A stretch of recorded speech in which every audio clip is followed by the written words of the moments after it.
Being a Bentley boy, but being a winning Bentley boy, well, two drivers today are enjoying that accolade. Fantastic performance all through the weekend from Vincent Abril, Maximilian Buch. But Vincent, let's start with you. You had to take the start of the race. Always stressful, always pressure, always the potential for an incident going into turn one. It didn't happen at the front, it happened at the back, but still always pressure. Yeah, and it was one of the starts where I had the most pressure before going in. I knew what was on hand if we did well, so but I kept calm in the end when it was time to go to race, and I knew that we had a good car for the start, so I was not worried too much about the start, just after what was happening in turn one. And when I saw the big crash, I was hoping that either Mies get involved or get something, and when he told me that he was P4 after one lap, I knew it was going to be a tough race, but we managed to do it, and it's amazing. But in a way, that's how Christopher Mies got into fourth place. That really was the big part of the story of the race, because there was a full course yellow, and then that full course yellow was withdrawn. But I don't believe that every driver, or maybe even their teams, were aware that where the safety car line is not the start-finish line, and that allowed Marco Bononomi and Christopher Mies to make massive progress. Yeah, I think we were a lot to be caught out by this full course yellow. I think like we discussed it on the podium with the other drivers, normally you have a countdown back to the green, and we didn't have that, so I was a bit surprised for sure, but I think Vervish was surprised as well, and Mies made some positions, but I was counting on Mies overtaking a lot of cars to pull a gap, and all those cars were either swept at the start or he made them in the full course yellow, so I knew it was going to be tough, but we made it, and that's what counts. Well, eventually the word went out, and there was a swapping over between Frederik Vervish and Christopher Mies, so Mies got into second place. Did you really think he had a chance to not only catch you, but actually challenge?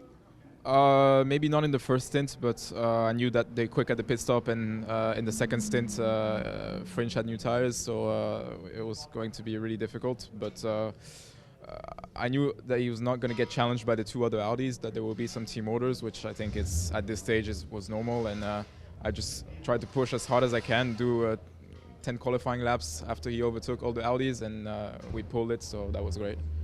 Well, Max, you took over. Great stop from the team, went back out on the lead, and all you had to do was keep the car in the lead. That sounds awfully easy, but how easy or difficult was it? It was really difficult, because I had the pressure from Robin, like from the beginning of the pit stop when we went out, and I was hoping that we are a bit more consistent over the distance, but it didn't work out, to be honest. I saw him in my mirror for half an hour, which was a bit of annoying at the end, but I had to keep cool head, which I did, and I tried to use all the strength we have on the car with straight line speed, with the torque out of the tight corners, and I was really happy that I made it, that I kept cool, and that I took the pressure and could handle it. Now, I looked at one stage coming down into the chicane. Robin got a really good run at you coming out of turn 10, and we thought this is the time he's going to go down the inside, but it didn't quite happen. Yeah, I was as well late on brakes, because I knew that if he tries it, he would try it there, and I was late on brakes as well. Even if we would have touched, maybe I could have held the line, because the next one would be left down, and but it was all fair. He didn't touch me at all. For sure, I thought he would make a move, maybe an aggressive move, but he didn't. Everything was fair, so thank you for that, for clean racing, and it's the strength of the Audi he used, being late on brakes, being strong on brakes, so I think it was really well balanced this weekend. Now, on a more human level, I mean, you're now, along with Vincent, a Bentley boy champion. What does that emotionally feel for you? I think I can tell you that maybe when I have maybe 1 or 2 days distance to it, because now I'm just feeling satisfied and happy that we made it, and I cannot really tell you how it feels, because I think I will feel it in the next 1 or 2 days, how it is to be not a race winner for Bentley but a champion, and I think it's something really special. I mean, the heritage of Bentley, obviously, and of course you won with Mercedes-Benz, two great brands, both have won great motor races. This weekend it's been Bentley, and I mean, over the course of the season, you got your first victory actually in Moscow Raceway, which was the turning point for the championship for the pair of you. I think the turning point was earlier in Zolder already, because we had a good pace in Nogaro already in the qualifying with P3. Had a little contact with Winky, which is no problem for me, but then I had a mistake in Brands Hatch.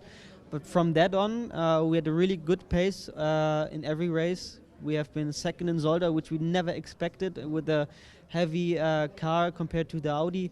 We had a really, really good race in Portimao, which unfortunately ended not on P1. Moscow was fantastic.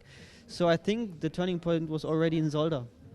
Vincent, going back to the emotion, you were, I mean, I can't describe the emotion that you were having to cope with. I mean, you really, really let it all flow in a very public way, which I think is wonderful. But just can you express again those moments prior to Max coming back in the car and what you were going through? Yeah, it was. Like I said before, it was such a tough season and such a tough beginning of the season, especially the winter. We all know here at HTP what we have all been through to all these tough beginnings. So to pull it back slowly, step by step from Zolder, then like Maxi said, Moscow and all the other races, we were step by step improving. We knew our pace was coming up again, step by step. That was the approach all season. And when we signed to do this program with the new car, new teammate, new team, I was expecting great things because I knew that all the past they had, but never I would have thought we would have won the championship in the first year. So especially when you see the tough rivalry we have with Robin French and Vantor and all these amazing drivers and teams on the grid, it's significant and very significant. Throughout the season, throughout your career, Olivier Panis, a great Grand Prix driver, French Grand Prix driver, has been your mentor. And what has Olivier assisted you with or given you in terms of the benefit of his experience? He's always telling me, you know, I'm not going to teach you how to drive because now I think you're past that phase. It's more about off the track and attitudes and all of that to have, and also a lot of for the connections. He's the one that made the connection with HTP, so for sure he's a great part of this success, and I'm thankful to be paired up with him for my career. It's a major boost for a driver. So we're at the end of a season. 2016 seems a long way away, but in reality it is not. Is it presumptuous to assume that you may be back with HTP next year, or is it too early to say? We will see. I would love to be honest. Now, as I said, it's not a secret anymore. I would need the factory drive to carry on. So we did the efforts to be here, and we did everything we could, and HTP helped me a lot this year. I can't thank them enough. I would have not done this double Blancpain program without their help from Norbert Bruckner, and I'm really thankful to him for that. So we will see, but whatever it is, it will have to be with a factory team. So, but I would love to be honest. I'm sure you'll be in a car somewhere. Hopefully it'll be a Bentley. But Max, you're a bit like a bad penny. You turn up every year. I mean, you're going to be back here in the Bentley next year, aren't you? I will be back in the Bentley for sure, but I don't know where in the world. I hope. You mean it may not be in the Blancpain Sprint and Endurance Championships? I hope so, but at the end, I think it will be like that. But my main focus or goal is to stay with Bentley for not only next year, maybe for the next 5 years or 10 years, because I'm feeling so well in the whole system with M Sport, with HTP, with the whole crew, and I don't know, I would like to stay for sure in Blancpain Sprint because it's competitive. You see what WRT is doing, what BMW is doing with Brazil, and it's really, really fun to drive here, and for sure I think we have to defend the title. Well, there are going to be a lot of new products on the market because many of the current cars are running out of homologation. There's a new BMW M6, there's the new Mercedes AMG GT, GTS, and other cars coming. The Lamborghini Huracan has just come in this year, so it's getting really, really tough. But I think that's what we are looking for, to have tough races or tough racing and tough competition, and but you need to win it all because it shows potential what you have or what you don't have, and if you're not able to accept the challenge, then maybe you're wrong. But I'm looking forward to have a tough challenge and season. Well, we welcome I look forward to seeing both of you here next year, and I mean, what a wonderful season we have had in 2015, culminating in a battle to the flag in the championship race here this afternoon. Maximilian Buch, Vincent Avril, champions of the Sprint Championship, and two young guys I think have entertained us thoroughly throughout the season. Look forward to seeing them both next year. Hopefully they'll be in a Bentley GT3 Continental, and no doubt fighting for victory to consolidate the championship that they've both won this year.